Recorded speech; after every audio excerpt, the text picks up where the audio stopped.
कसर सटा के डालबो मंगिया में से नुरवा।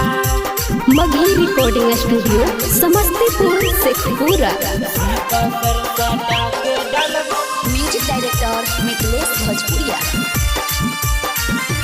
हे रे दोसर घर जैतौ डोली, छौड़ी गे चलतौ गोली, छोड़ी के तोहरा जाए परतौ ससुरवा। हे रे दोसर घर जैतौ डोली, छौड़ी गे चलतौ गोली, छोड़ी के तोहरा जाए परतौ ससुरवा। अगे जिला से खपुरा के रंगदार हियौला भरवा। कसर सटा के डालबो मंगिया में से नुरवा। कसर सटा के डालबो मंगिया में से नुरवा। कसर सटा के डालबो मंगिया में से नुरवा। कसर सटा के डालबो।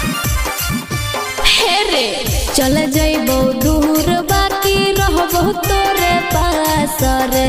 पढ़तौ से नुरवा कैसे करबो बरादा सगे। करे पड़तो चल जइबो दूर बाकी रहबो तोरे पास रे।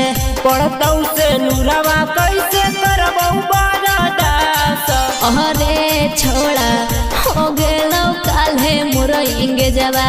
अरे छोड़ा दिलवा में बांधी हो धीरजवा। अगे जिला न बदक रंगदार हियौला भरवा। कसर सटा के डालबो मंगिया में से नुरवा। कसर सटा के डालबो मंगिया में से नुरवा। कसर सटा के डालबो मंगिया में से नुरवा। कसर सटा के डालबो।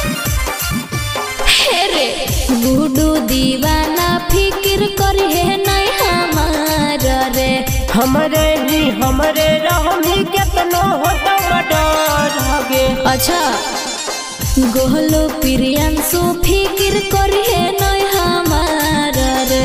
हमरे रहमी केतनो होतो डर। अरे छोड़ा फोनवा पर लेबौ हम खबरवा। अरे छोड़ा देबौ जब अइबौ नहीं हरवा। हगे जिला नालंदा के रंगदार हियौला भरवा। कसर सटा के डालबो मंगिया में से नुरवा। कसर सटा के डालबो मंगिया में से नुरवा।